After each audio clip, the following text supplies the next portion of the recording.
Shelly here, and today I am with you guys with my first ever Q&A video. I want to thank you guys for submitting a few questions. It's going to be my first ever K-pop Q&A. Cynthia Stewart asks, this is kind of cliche, but who is your bias group and ultimate bias? My ultimate bias is J Park. Oh, yes, I mean, just the thought of him and just saying his name makes my cheeks go ooh. I love J Park, I really do. You might have noticed this if you haven't watched any of my J Park MV reactions. I love him. Like, it's not even a joke. It's just, yeah. I've seen him perform live twice, and I'm gonna keep seeing him perform live. He keeps coming to New York. I'm gonna see him as many times as possible. I love J Park. Like, ultimate bias group. There's so many groups. Like, seriously, I love so many groups. It's really hard for me to pick one, but I'm definitely gonna pick VIX. They're the ones that make me go the most crazy, if I have to say, in terms of biasness. They make me go crazy whenever they have a comeback, like with the whole cool concept that they come with. So yes, I definitely adore VIX a lot. Maria Stewart also asks, what's the latest K-drama you watched? The latest K-drama I watched was The Scholar Who Walks the Night. Oh my gosh, great drama. I really enjoyed it. It is a historical setting, but it's really awesome because of it. I do appreciate historical K-dramas, especially ones that have some type of fantasy theme to it, like, you know, supernatural or fantasy theme to it. I definitely enjoy it even more so, and so the drama itself was awesome. My heart was just so connected to it. So Desney Davis asks, how did you get into our K-pop world, Shelly? Must be fun thinking of the first time when you first interested in K-pop. So it's like a strange turn of events. If I look back to it, it's really hard for me to pinpoint when exactly it happened, but I think it all started with when I started watching K-dramas. The first K-drama I ever watched was Coffee Prince, and how I got into K-dramas was because I ran out of J-drama. I was obsessed with Japanese dramas.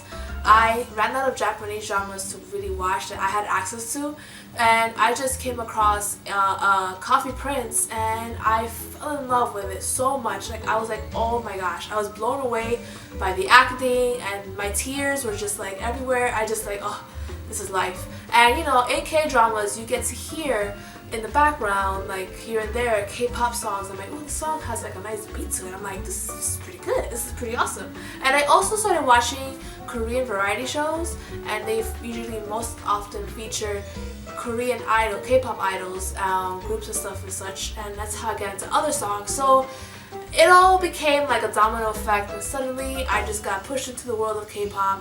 And I think one of the first groups I got into was Super Junior, and then Big Bang and 2NE1, and it just all out. Ganesh asks, top 5 biases, girls and guys. It's Ganesh, my lovely poster winner for my giveaway. Hopefully you get it soon. Number 1 is J Park.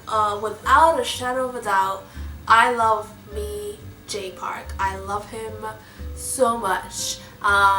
It's just, my love, it cannot be explained. My number 2 is Ailey. I love Ailey, if you don't know that already. So I love, if I have 2 artists that I'm always going to mention and go crazy for, it's Ailey and J Park, always.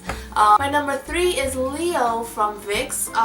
Yes, I adore him. He's just something about his mysterious nature. I don't know what it is, and his voice is just, he's just, I don't know.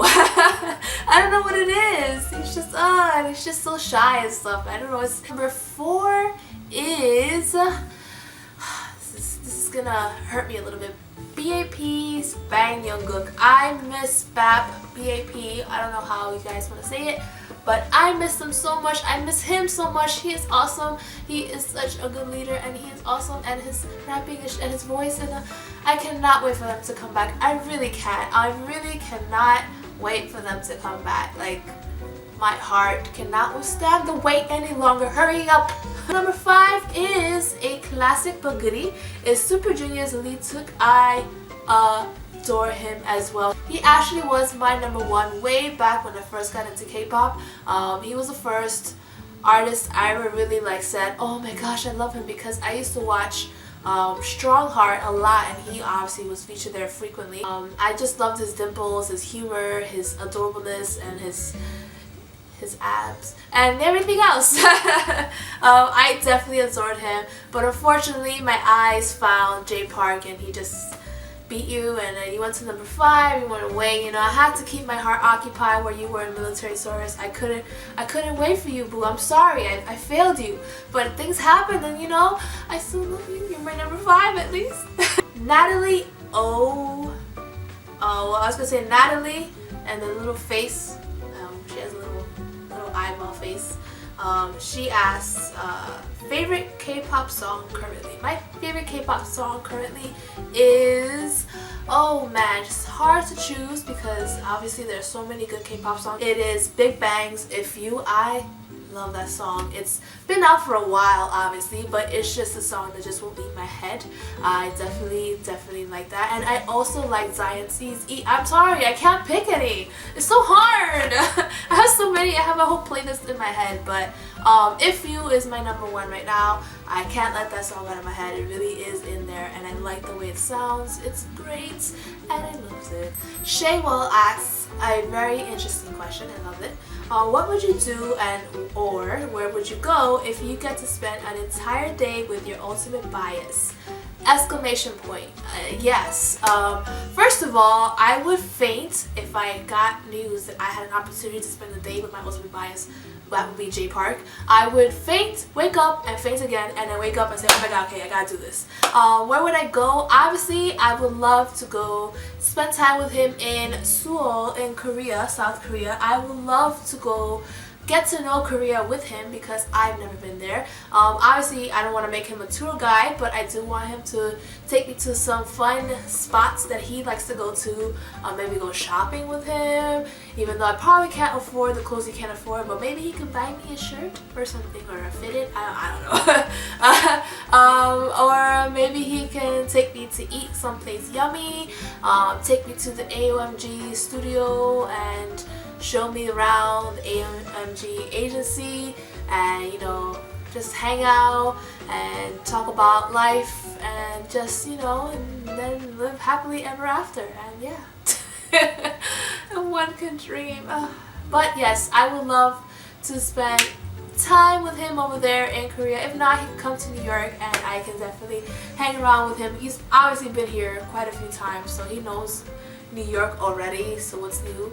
But I would totally just anywhere, even if it was like, I don't know, like in the middle of nowhere, even though I would probably be terrified because I wouldn't know what to do. Let's see asks, do you have a bias wrecker? If so, who is it? If I look at it in the terms of VIX, you know, my favorite member of VIX is Leo, and I adore him. But when I went and saw them perform live, and I got there early enough that I got free high touch. And if you've ever been to a K-pop concert, high touch is at the end or at the beginning of a concert. You get to give your the group members or whoever performing it a high five. It's a quick, like, one bam walk, like it's quick.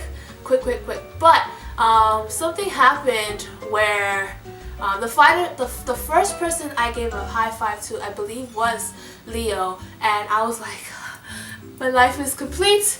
I can leave this earth a happy woman. Well, I didn't want to leave the earth, but you know what I mean. And the last person on that line was N. And I thought, you know, and throughout the show, I thought he was adorable. His sense of humor, his charisma, the way he connected with the crowd was awesome. But you know, obviously my eyes kept going back to Leo because Leo, you know, my everything. So then, you know, I finally get to N, and something happened. Like, there was a person in front of me who tripped, and she fell over. She tripped over a box, and my hand was still holding on to N's hand. I don't know what it was. We had a moment. The sparks just like, and for a moment I'm like feeling like things that I shouldn't feel because Leo's right there and he's gonna be like, excuse me, Shelly, I thought it was you and me, you know? But I'm like, sorry, but his hands and my hands are like perfectly matched, and like my heart was just, I couldn't know. And seeing my face, I'm already cheesing because he is definitely the bias wrecker. Freaking Ed. Like, I'm so sorry. I feel like I betrayed Leo. I really felt like I betrayed Leo. I'm so sorry. But Ed was like, he just made me feel the butterflies. Okay, so David Park actually asked me a few questions. So he asked me about the fire noodle challenge. So do you know about the fire noodle challenge? Will you do this fire noodle challenge? Yes, I have heard about the fire noodle challenge. And have I thought about doing it? Not quite, only because I don't think I can handle the heat of that much spiciness. Like, I can eat spicy foods. I can, but to a certain level. And I think that just meets that level of I'm gonna choke on my food kind of level. But will I do it? Perhaps. If enough people ask and want me to do the fire noodle challenge, I will do the fire noodle challenge. If you just ask. I might not succeed in it, I might fail miserably, but I will display my failures for you and for your entertainment if you would like me to do so. Do you have any plans to visit or study in Korea? I would love to visit Korea. Study, I'm not sure. I'm not looking into that, but to visit, yes. I would love to.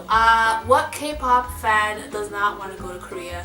It's like, come on, seriously. First of all, is the abundance of merchandise that you have access to, the beauty that is Korea, because Korea is just like an abundance of places that I could visit in South Korea that I'm just gonna fall in love with, like Jeju Island. I would love to go there, like, oh my gosh. And any of the shrines or anything like that, like, please take me there. From the list of questions that Sarah Ju asked, I picked this one out.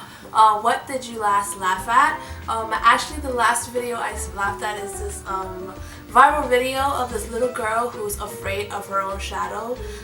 It's so cute. It's so funny. I just couldn't resist. I love the video. I watched it so many times, so much so that I'm gonna watch it again. I can't. I have to watch it. Oh my gosh.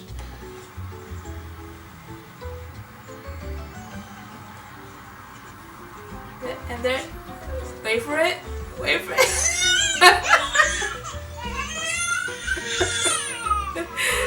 The trauma! But it's so funny, it's so cute. I mean, because she just knows it's a shadow and it's like, so that's what made me laugh. That's the last thing I laughed at. So that was my Q&A video, my first and ever Q&A video. Thank you for submitting those questions. I'm sorry if I didn't answer all the questions because, again, I didn't want this to be a very long video. I'm definitely going to do more of these in the future, so feel free to look forward to more Q&A videos in the future. And I am going to be filming a Korean snacks video because I've never had any Korean snacks, so I figured why not try them out on camera and see how I feel about it. And thanks for watching, guys, and I'll see you next time. Bye!